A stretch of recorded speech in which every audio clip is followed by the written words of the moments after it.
Instagram just added a new feature that lets you repost any public story even if you're not tagged. Here's how to do it. First, make sure your Instagram app is updated to the latest version. Now find the public story you want to repost and open it. Tap the share icon at the bottom of the story. Next, tap Add to Story. A new story draft will open automatically.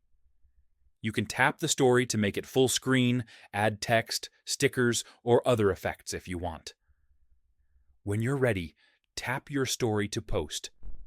The original creator will be notified, and viewers can tap your story to open the original one. And that's it. That's how to repost any public Instagram story without being tagged. Like and subscribe for more Instagram tips.